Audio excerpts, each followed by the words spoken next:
আসসালামু আলাইকুম, সবাই কেমন আছেন? চলে আসলাম নতুন একটি ব্লগ নিয়ে। সকালে রাফসান চা খাবে, এজন্য তার জন্য চা বানালাম। আর আমি সকাল সকালই রান্নাটা শুরু করে দিব, যেহেতু নাস্তা বানানোর ঝামেলা নাই। এই সাইডে ফুলকপি ভেজে নিয়েছি। এখন কিন্তু ফুলকপির সিজন নাই, এমনি শহরে প্রায় সময় দেখা যায় যে ফুলকপি কিংবা টমেটো এগুলো পাওয়া যায়। অগ্রিম যা শীতের সেগুলো আগে থেকে পাওয়া যায়, কিন্তু মফস্বল এলাকায় একটু কম পাওয়া যায়। তো হঠাৎ করে ফুলকপি বাসায় এনেছে, তো দেখা গেল যে এতটা সুন্দর, মনে হচ্ছে একদম সিজনের ফুলকপি। আর এই সাইডে আমি মাছের মাথা আর কুমড়া বড়ি রেখেছিলাম। আজকে মাছের মাথা কুমড়া বড়ি দিয়ে একটা চচ্চড়ি করছি। এই চচ্চড়িটা আমি শীতকালে বেশি করি, কারণ শীতকালে অনেক রকমের সবজি পাওয়া যায়। আমি এটা ফুলকপির ডাঁটা দিয়ে করে থাকি। ফুলকপির ডাঁটা, আর যেহেতু ফুলকপির ডাঁটাগুলো একটু শক্ত হয়ে থাকে, এজন্য নরম করার জন্য একটু বেগুন, আলু, টমেটো দিয়ে করি।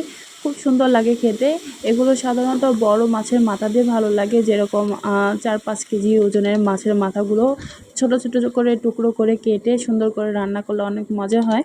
তো এখানে আজকে যেহেতু ফুলকপি এনেছিল, এত সুন্দর ফুলকপির ফুলগুলো সঙ্গে ডাঁটাগুলো সুন্দর ছেলের জন্য ফেলে দিয়ে নিয়ে একটা চচ্চড়ির মতন করে নিয়েছি, যেহেতু মাছের মাথা বাসায় ছিল। কিন্তু এখানে মিস করছি টমেটো। টমেটো নাই, আর টমেটো আসলে আমি ফ্রোজেন করেও রাখি না।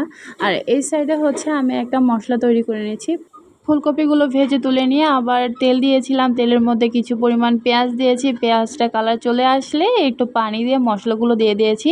1 চামচ আদা রসুন বাটা, তারপরে মরিচের গুঁড়া, হলুদের গুঁড়া, জিরা গুঁড়া, ধনিয়া গুঁড়া দিয়েছি। যেহেতু বড় মাছ একটু গন্ধ লাগবে, এই কারণে সব কিছু দিয়ে মশলাটা একদম কষিয়ে নিচ্ছি।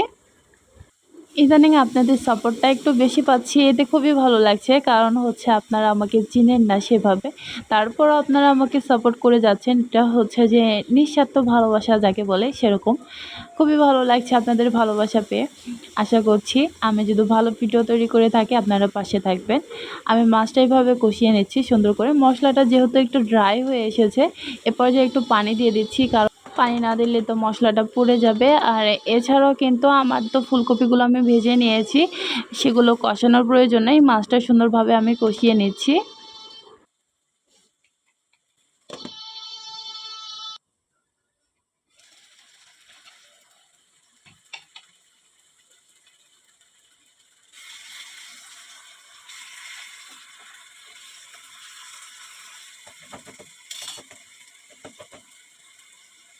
মাছগুলো কিন্তু কষানো হয়ে গিয়েছে, আর আমি এ পর্যায়ে কিন্তু ভেজে রাখা ফুলকপিগুলো দিয়ে দিচ্ছি। আর ফুলকপিগুলো কিন্তু আমি একটু ব্রাউন কালার করে ভেজে নিয়েছি। এতে কিন্তু ফুলকপির যে গন্ধটা সেটা আসলে চলে যায়, আর খেতেও ভালো লাগে। আর আমি যে ফুলকপিটা যেহেতু সুন্দর করে ভেজে নিয়েছি, এজন্য প্রায় সেদ্ধ হয়ে আছে। অল্প পানি দিলেই হবে। ঝোল রাখবো, তার যাতে একটু বেশি পানি দিয়েছি। আর এইভাবে একটু ঝাঁকিয়ে দিচ্ছি, কারণ মাছগুলো এ পর্যায়ে যদি আমি হাতা খুন্তি দিয়ে লাড়ালাড়ি করি কিন্তু ভেঙে যাবে। আর এই সাইডে সে মাছের মাথার চচ্চড়ি। চচ্চড়ি থেকে কতটা তেল বের হয়েছে, এগুলো মাছের মাথার তেল। কারণ আমি এই ধরনের চচ্চড়ি করলে আমি একটু তেল কম দিয়ে, কারণ দেখা যায় যে মাথায় অনেক চর্বি থাকে। আর এই সাইডে এই যে ফুলকপির তরকারিটা হয়ে গিয়েছে। সেই ছোট্ট থেকে একটা অভ্যাস আছে, রান্নার পরে একটা বাটি কিংবা প্লেটে করে একটু তুলে নিয়ে টেস্ট করা।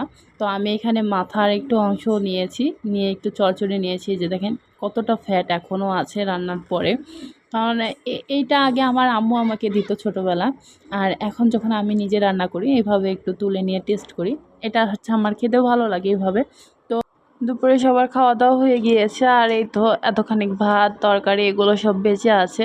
আর ইদানিং যা গরম পড়েছে, এগুলো বাইরে রাখলে আর 1 ঘন্টা পরেই নষ্ট হয়ে যাবে। চচ্চড়ি আরও আছে কড়াইতে, তো চচ্চড়িগুলো সব আমি বাটিতে বেড়ে নিলাম।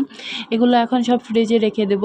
এত গরমের মধ্যে আসলে বাইরে যে খাবারটাই রাখি না, নষ্ট হয়ে যায়। আর নষ্ট করার কি দরকার, এগুলো আবার পরে খাওয়া যাবে সুন্দর গরম করে। আমি যে ফ্রিজে রেখে দিচ্ছি। আর ইদানিং তো বিদ্যুৎও সেরকম থাকে না। যাই হোক, ফ্রিজে তাও একটু হালকা ঠান্ডা অবস্থায় আছে, তাও ভালো থাকবে। আমার ফ্রিজে আসলে কিছু থাক আর না থাক, ডিম আর আইসক্রিম থাকবে, কারণ এই 2টা জিনিস আমার প্রতিদিনই দরকার হয়। খাওয়া দাওয়া শেষে যে আমি আইসক্রিম খাই, আইসক্রিম আজকে নিতে যাই দেখি সবগুলো আইসক্রিম গলে গিয়েছে। বিদ্যুতের আপ ডাউনে আসলে সব কিছু নষ্ট হয়ে যাচ্ছে। তো আজকে এখানে বিদায়, সবাই ভালো থাকবেন। আল্লাহ হাফেজ, আসসালামু আলাইকুম।